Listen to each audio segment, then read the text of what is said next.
Okay. आज हम लोग लॉ, इस पर भी कई बार क्वेश्चन हुआ है। 2023 वगैरह में भी हुआ है, 21 में भी हुआ है, 22 में भी हुआ है, 18 में हुआ है, 16 में हुआ है। तो आशा हम लोग इस पर भी कर सकते हैं, लेकिन सिलेबस से इन्होंने आउट कर दिया है, ठीक है ना। लॉ ऑफ रेडियोएक्टिव डिके, जिसमें रदरफोर्ड सॉरी लॉ है। एक्चुअली रदरफोर्ड सॉरी ने कहा था कि जो रेडियोएक्टिव सब्सटेंसेस हैं उनका हमेशा क्या होता है, डिके होता है। तो उस डिके के लिए उन्होंने क्या किया था, एक नियम दिया था, जिसमें उन्होंने कहा था कि द रेट ऑफ डिसइंटीग्रेशन, या rate of decay of radioactive substance is directly proportional to the number of undecayed atoms. ये इन्होंने कहा था, किसने, रदरफोर्ड सॉरी ने कहा था कि the rate of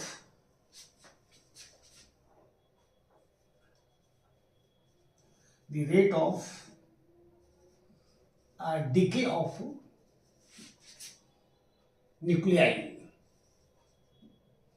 of a radioactive substance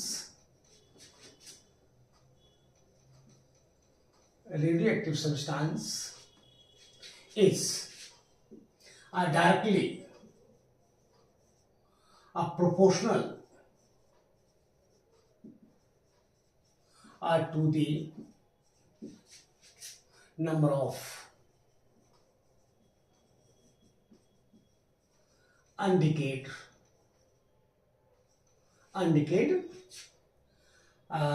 nuclei, that is minus dn by dt। ये सीधा समानुपाती होता है किसके, n। Minus dn by dt ये सीधा समानुपाती किसके है, n के। और इसी को बाद में हम लोग कहेंगे चल के एक्टिविटी भी कहेंगे।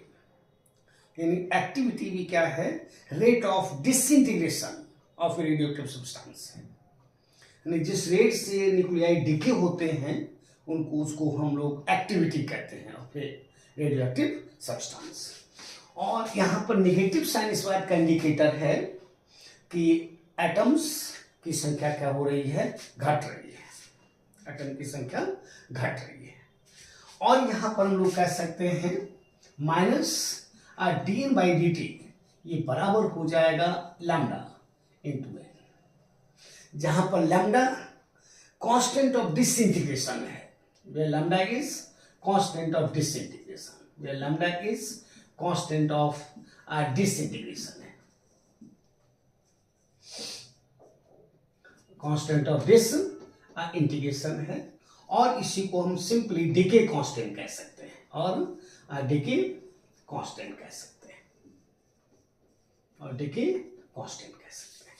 माइनस dn by dt तो रेट है। और इसी को बाद में हम लोग कहेंगे एक्टिविटी कहेंगे, इसको हम लोग एक्टिविटी कहेंगे। चाहे तो अभी कह दो कि the rate of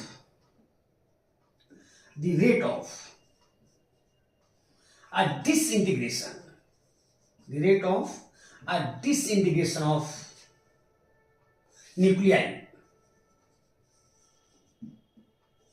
of a radioactive material is called its activity,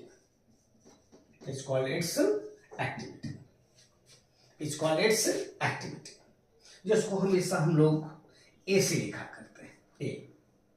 और ये क्या है, ये देता है क्या, रेट ऑफ डिसइंटीग्रेशन देता है, ये रेट ऑफ डिसइंटीग्रेशन देता है। इसका मतलब है कि एक्टिविटी ये बराबर हो जाएगा किसके, माइनस dn by dt के, जो कि बराबर किसके है, लैम्डा इंटू एन के,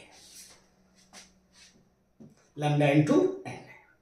इसकी 3 यूनिट्स हैं, देख लीजिए एक बार, फिर आप चाहें तो कह लीजिए कि जिस रेट से कोई सब्सटेंस डिके करता है, सॉरी के मुताबिक, रदरफोर्ड के मुताबिक, वो डायरेक्टली फ्यूजन हुआ करता है अनडिकेड रेडियोएक्टिव न्यूक्लियाई के, minus D N by D T directly fusion to N, जहां पर, और minus D N by D T equal to lambda into N, जहां लैम्डा क्या है, तो डिके कांस्टेंट है, या कांस्टेंट ऑफ डिसइंटीग्रेशन कह सकते हो। और यहीं से आप चाहें तो कह दो कि the rate of disintegration of nuclei of radioactive material is called its activity, जिसको हम इस से लिखते हैं, ए से लिखते हैं। और चूंकि ये रेट देता है, जिस रेट से रेडियोएक्टिव न्यूक्लियाई डिसइंटीग्रेट कर रहे हैं, टूट रहे हैं, उसको हम लोग क्या कहेंगे, एक्टिविटी कहेंगे। तो minus D N by D T को ही हम एक्टिविटी कहेंगे, जो कि बराबर किसके, लैम्डा इंटू एन के, लैम्डा इंटू एन।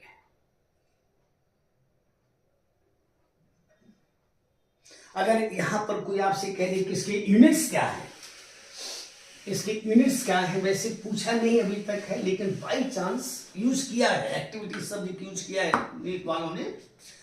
यूनिट्स में एक है क्यूरी, है क्यूरी, जिसको शॉर्ट में सीआई लिखते हैं, यानी सीआई बराबर है 1 सीआई बराबर है 3.7 into 10 to the power 10 DPS, यानी डिसइंटीग्रेशन पर सेकेंड। यानी 1 सेकेंड में अगर इतने एटम्स, इतने न्यूक्लियाई अगर डिसइंटीग्रेट करते हैं तो उसकी एक्टिविटी 1 क्यूरी है। अब दूसरी जो इसकी यूनिट है वो रदरफोर्ड है, रदरफोर्ड है, जिसको शॉर्ट में आरडी लिखते हैं, और 1 आरडी बराबर हुआ करता है 10 to the power 6 DPS. D for disintegration, P पर C for second, DPS, disintegration per second।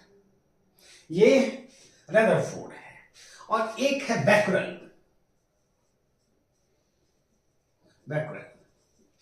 यही SI यूनिट है, जो कि BQ है, ये SI यूनिट है, यानी 1 BQ बराबर हुआ करता है 1 DPS। यानी 1 सेकेंड में अगर एक एटम, एक न्यूक्लियाई डिसइंटीग्रेट करता है तो उसकी एक्टिविटी 1 बैकरल होगी। ये एसआई यूनिट है, ये एसआई यूनिट है, ये एसआई यूनिट है activity.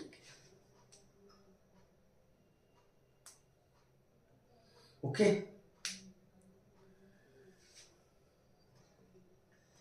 3.7 into 10 to the power 8 DPS disintegration per second.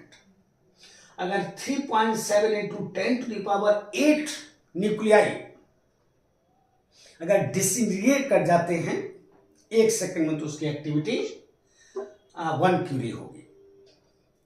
अगर 1 सेकंड में 10 टू द पावर 6 न्यूक्लियाई अगर डिसइंटीग्रेट कर जाते हैं तो उसकी एक्टिविटी 1 रदरफोर्ड होगी।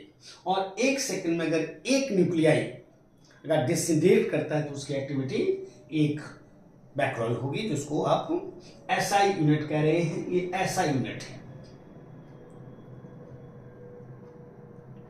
ओके, अभी तक कोई क्वेश्चन नहीं बन पा रहा है, लेकिन शब्द आपने ला लिया एक्टिविटी ए।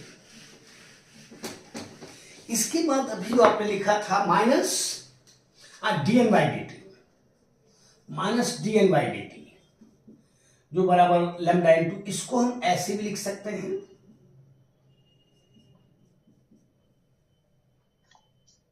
इस एन को अगर इधर ले आते हैं, नेगेटिव साइन यहां पर है, तो dn बाई एन जो कि बराबर हो जाएगा minus lambda into D T. अगर यहां पर हम कहते हैं कि 0 समय पर जो न्यूक्लियाई है वो एन नॉट है, और टी समय पर न्यूक्लियाई अगर एन है, तो dn by D T. dt का इंटीग्रेशन हो जाएगा t 0 से t, और इसका इंटीग्रेशन हो जाएगा log n बेस ई है एन नॉट से एन तक बराबर माइनस लैम्डा इंटू टी। इसको जब सॉल्व आप करते हैं तो ये n बराबर हुआ करता है एन नॉट इंटू ई की power minus lambda into T. ये पहला इक्वेशन है जिसको निगाह में रखिए आप, रट जाओ रेट की तरह है। n equal to N nought E to the power minus lambda into T. n बराबर N nought E to the power minus lambda into T. रट जाओ n बराबर N nought E to the power minus lambda into T. और यहां पर देख रहे हो जो डिसइंटीग्रेशन ऑफ ए रेडियोएक्टिव जो सब्सटेंस है वो ई को फॉलो कर रहा है, एक्सपोनेंशियल लॉ को फॉलो कर रहा है। इसका मतलब है कि कोई भी रेडियोएक्टिव सब्सटेंस पूरी तरह से कभी भी डिके नहीं करेगा। आप सोच लीजिए कि हमारी पृथ्वी को बने आज 3 अरब वर्ष हो चुके हैं और उस समय भी रेडियोएक्टिव सब्सटेंसेस थे और आज भी हैं, आज भी हैं। कोई भी क्वांटिटी, जैसे आपको मैंने बताया था हीट में ही कि अगर हम चाय को गर्म करके रूम में रख दें तो उस चाय को रूम टेम्परेचर तक अटेंड करने में करोड़ों वर्ष लग जाएंगे, वो अटेंड नहीं कर पाएगी, क्योंकि वहां भी आपने कहा था ई है न्यूटन्स लॉ में, यहां भी ई है एक्सपोनेंशियल है। इसका कर्व अगर देखा जाए तो ऐसे होगा, जो कर्व हाफ लाइफ में लिख देंगे। यहां पर पहला क्वेश्चन मैंने आपसे 5 क्वेश्चन कहे थे, जिसमें पहला क्वेश्चन है, आप इस फॉर्मूला को ध्यान दीजिएगा, फॉर्मूला को ध्यान दीजिएगा। एन बराबर N naught lambda e to the power minus lambda into t, जहां पर N naught initial number of radioactive nuclei है।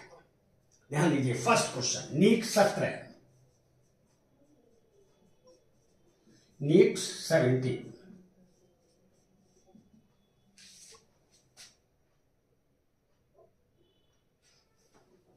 are two radioactive nuclei,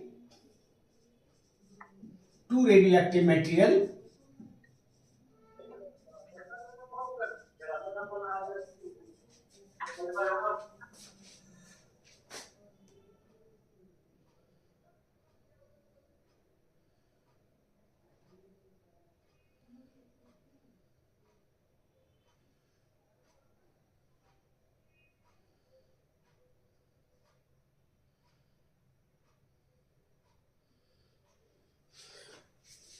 first question है two radioactive materials A and B, A and B. ये AIPMT में भी है जिसमें x1 और x2 लिखा था उन्होंने, एकदम सेम तरीके से वहां पर 5 लैम्डा और लैम्डा माना था। Two radioactive nuclei materials A and B have decay constants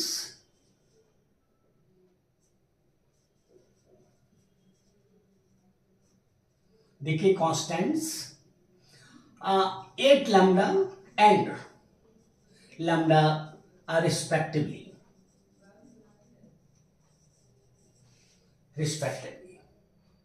initially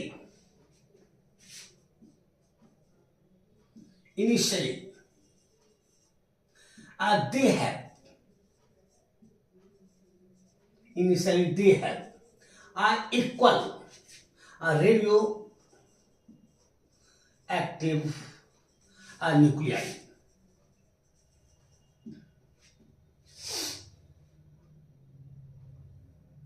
After what time? After what time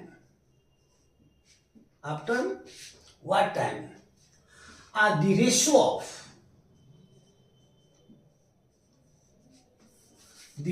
of number of nuclei of A to that of B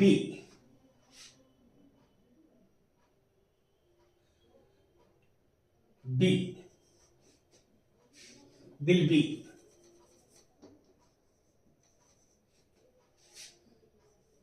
अब 1 E देख लीजिए, 1 E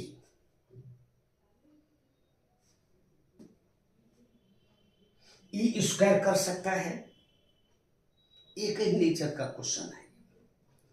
और जो answer इसका होगा वो यहां पर अगर 8 है तो 7 रहेगा आंसर में, 7 लैम्डा के करीब। और अगर यहां पर 5 है, 5 वाला भी AIPMT में, तो यहां पर 5 अगर है तो 4 रहेगा, 1 घटेगा बस। तो डायरेक्ट भी आप रख सकते हो। ठीक है, देखो कैसे, एकदम याद कर लीजिए ब्लाइंडली, हटा दें। देखिएगा 2017 का है, तो इसको भी आप वेरी वेरी इंपॉर्टेंट कह लीजिएगा। N1 ए के लिए जो कि बराबर हो जाए N0 e⁻⁻5 lambda into T. Equation number first,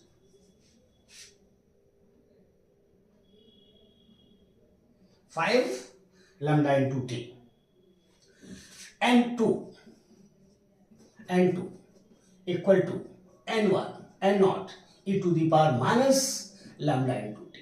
equation number second. Okay,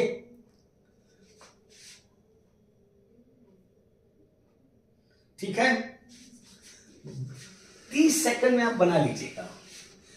इसलिए ये फॉर ए है, ये फॉर बी है, इसलिए N1/N2 ये चाहते हैं 1/E, जो कि बराबर हो जाएगा N0 से N0 कट जाए e⁻⁻5 lambda into t by e⁻⁻ lambda into T.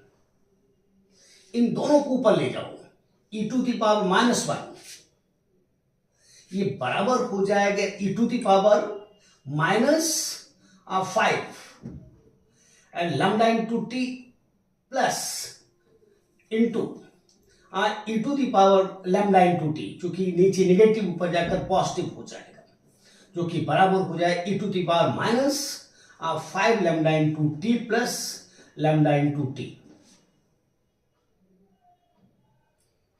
चूंकि गुना में घातें जुड़ती हैं, जो कि बराबर हो जाएगा e⁻⁻4 लैम्डा इंटू टी। और चूंकि बेस समान है तो पावर समान होंगी, इससे -4 लैम्डा इंटू टी बराबर हो जाएगा -1 के, तो टी बराबर हो जाएगा 1/4 लैम्डा के। नहीं, हम ये भी AIPMT का है।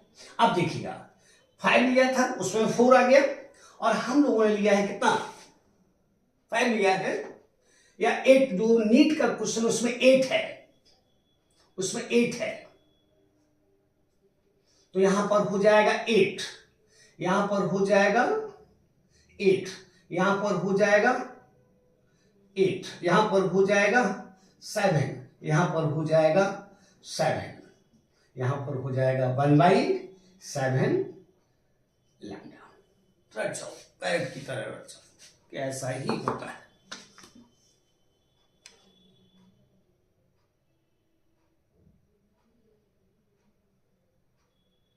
एक और क्वेश्चन जो IIT का है, जिसमें उन्होंने 11 लैम्डा यूज किया है, और लैम्डा उसका आंसर 1/10 लैम्डा हो जाएगा। हाँ, ये कर सकता है, यहां पर A और B का रेशियो कहा, B और A का रेशियो अगर कह देगा तो यहां पर 1/, की जगह हो जाएगा 7 लैम्डा हो जाएगा, या उस केस में 4 लैम्डा हो जाएगा, या 10 लैम्डा हो जाएगा। अगर 11 लैम्डा और लैम्डा दिया है तो 10 लैम्डा हो जाएगा, 1/10 लैम्डा। 5 लैम्डा और लैम्डा दिया है तो 1/4 लैम्डा हो जाएगा। 8 लैम्डा और लैम्डा दिया है तो 1/7 लैम्डा हो जाएगा। फर्स्ट क्वेश्चन जो 2017 का है, मे बी कैसा करते हैं।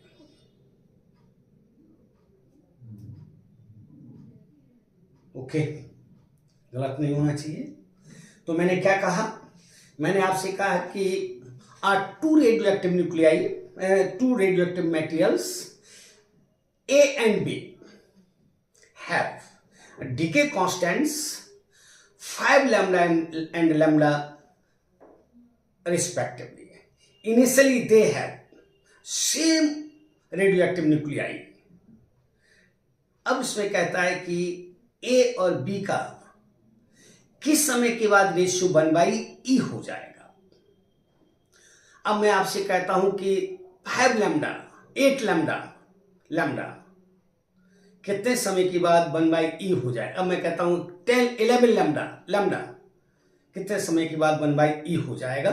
तो 5 लैम्डा और लैम्डा है तो 1/4 लैम्डा, 8 लैम्डा है जो नीट 17 का है तो 1/7 लैम्डा, और अगर 10 11 लैम्डा और लैम्डा है तो 1/10 लैम्डा हो जाएगा।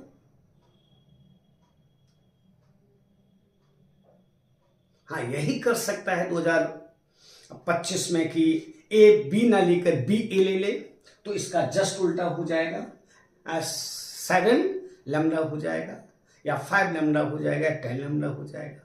फर्स्ट क्वेश्चन रट जाइए, परेड की तरह। ओके, सेकंड क्वेश्चन की तैयारी कर रहे हैं। Half life period, half life period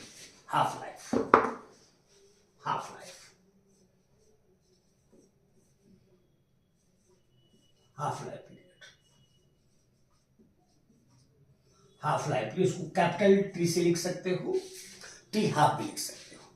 कोई भी रेडियोएक्टिव सब्सटेंस जितने समय में अपने इनिशियल का हाफ रह जाता है, अनडिकेट रह जाता है, यानी हाफ डिके कर जाता है और हाफ बच जाता है, उस समय को क्या कहेंगे? हाफ लाइफ कहेंगे। यानी अगर कोई रेडियोएक्टिव सब्सटेंस 100 ग्राम है और जितने समय में 50 ग्राम रहता है, उस समय को हम हाफ लाइफ कहेंगे, हाफ लाइफ कहेंगे। तो the time interval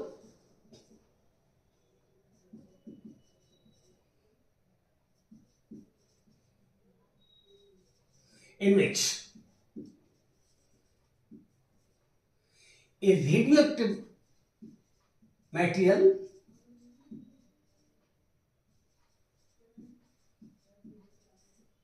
remains half undecayed, it's called half-life period.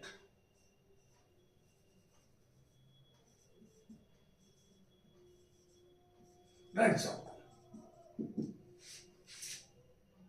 That is, if T equal to capital T, जो कि हाफ लाइफ है, इस केस में देन n बराबर रह जाएगा कितना? n0/2 रह जाएगा, आधा रह जाएगा। यानी 50% चला गया, 50% बच गया। 100 ग्राम है, 50 ग्राम रह जाएगा, 50 ग्राम डिके कर जाएगा। उस समय को क्या कहेंगे? हाफ लाइफ कहेंगे। रिमेन्स अनडिकेड,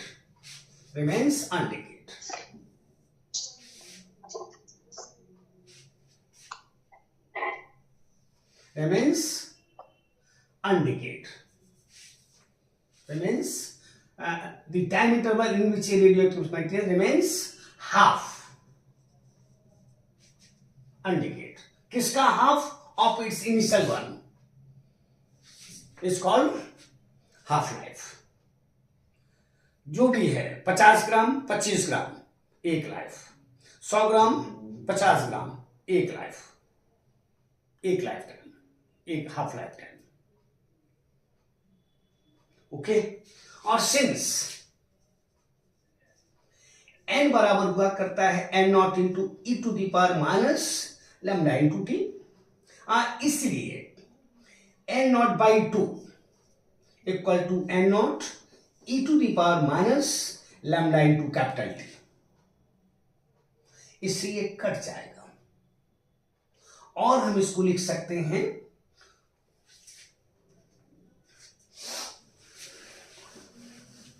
और हाँ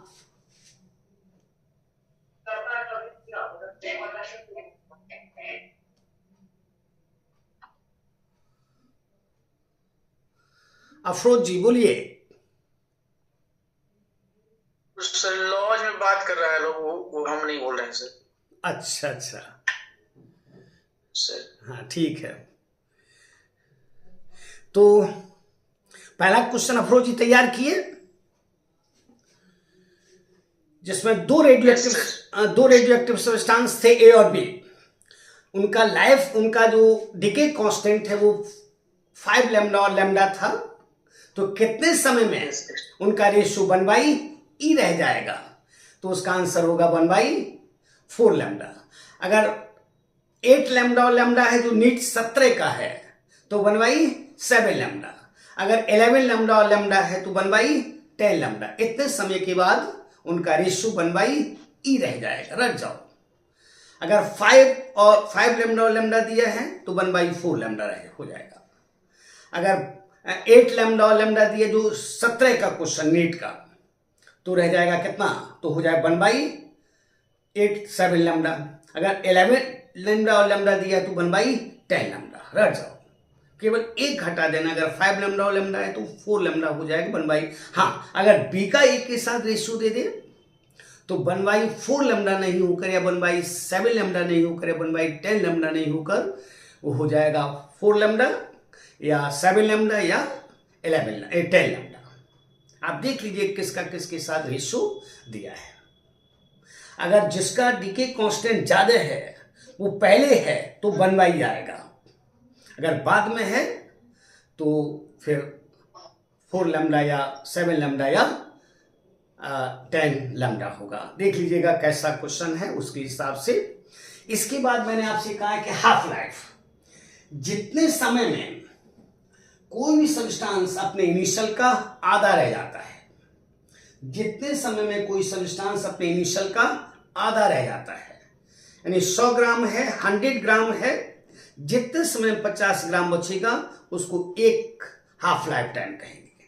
अगर 25 ग्राम है, जितने समय में 12.5 ग्राम बचेगा उसको एक हाफ लाइफ टाइम कहेंगे, यानी आधा बचना चाहिए। अगर 100 न्यूक्लियाई हैं तो 50 न्यूक्लियाई अगर बच जाएंगे, अनडिकेड बच जाएंगे, 50 डिके कर जाएंगे तो उसको एक हाफ लाइफ कहेंगे। तो यहां पर मैंने कहा कि T बराबर कैपिटल T, जिसको हाफ लाइफ कह रहे हो, देन N बराबर हो जाए n02, क्योंकि ये अनडिकेड है। और हम फार्मूला डेवलप कर चुके हैं, n बराबर n0 e to the power minus lambda into T, n बराबर n0 e to the power minus lambda into T. रट जाओ कि ये क्वेश्चन, इसमें हम n की जगह लिख रहे हैं 1/n0/2, तो n0 से n0 कट जाएगा, तो e to the power minus lambda into T, जो कि बराबर हो जाएगा 1/2। और इसको हम लिख सकते हैं और e to the power lambda into T बराबर हो जाएगा 2। सर मिटाइएगा नहीं अभी सर?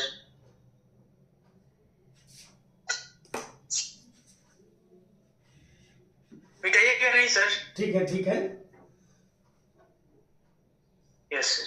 ठीक है। अब अगर हम इसको, अगर यहां पर आप जानते हैं कि e और log में इनवर्स का रिलेशन है, तो और हो जाएगा लैम्डा इंटू टी बराबर log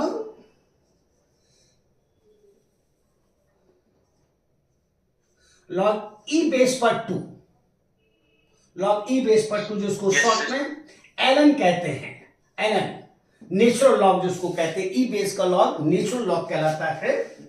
और t बराबर हो जाएगा, और t बराबर हो जाएगा ln यानी log e बेस पर 2 बाई किसके?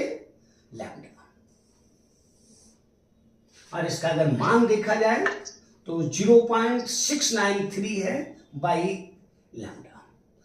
इस पर अभी तक कोई क्वेश्चन हुआ नहीं है, लेकिन इसके लिए इसका हम एक इक्वेशन बना रहे हैं, जो कैलकुलेशन के लिए होगा। जैसे एक बार एक क्वेश्चन हुआ है जिसमें 100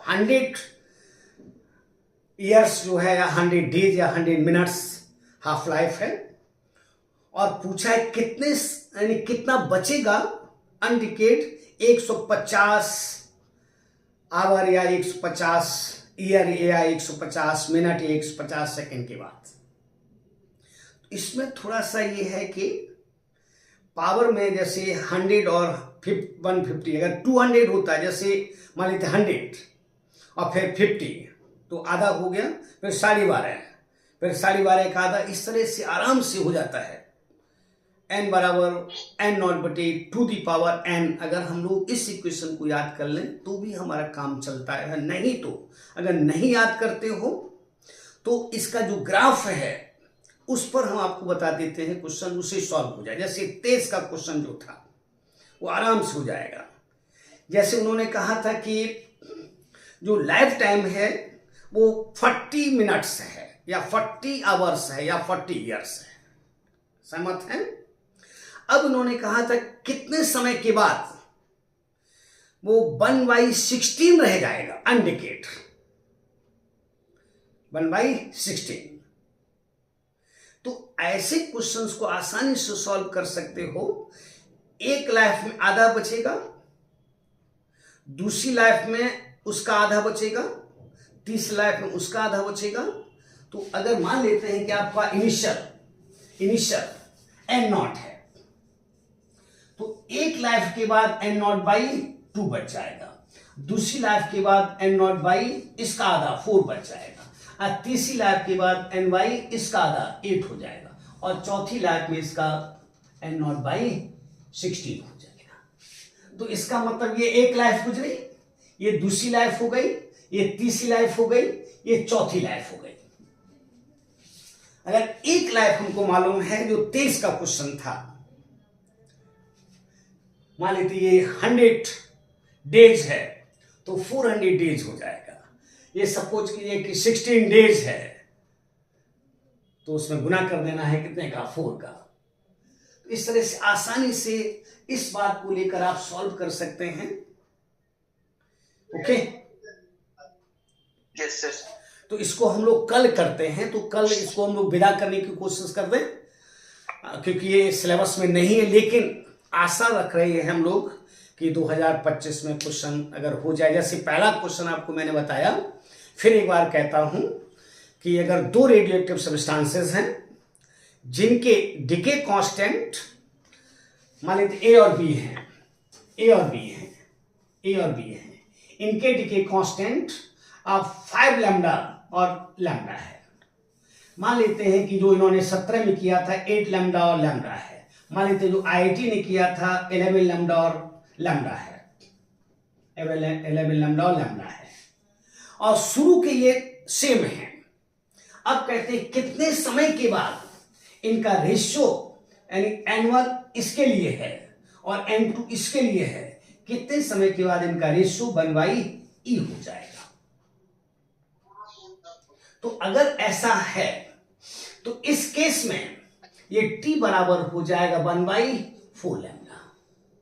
इस केस में ये t बराबर हो जाएगा 1/7 लैम्डा। इस केस में t बराबर हो जाएगा 1/10 लैम्डा। यही नीट 17 का क्वेश्चन है और ये AIPMT का है। तो हो सकता है आपकी बार यही कर दे। ये 17 का है, नीट 17 का है, तो रट जाना है। फिर ये मैं आपको कल बताता हूं। ओके, और 4-5 क्वेश्चन करेंगे। 5 क्वेश्चन के अलावा आप कुछ नहीं करेंगे।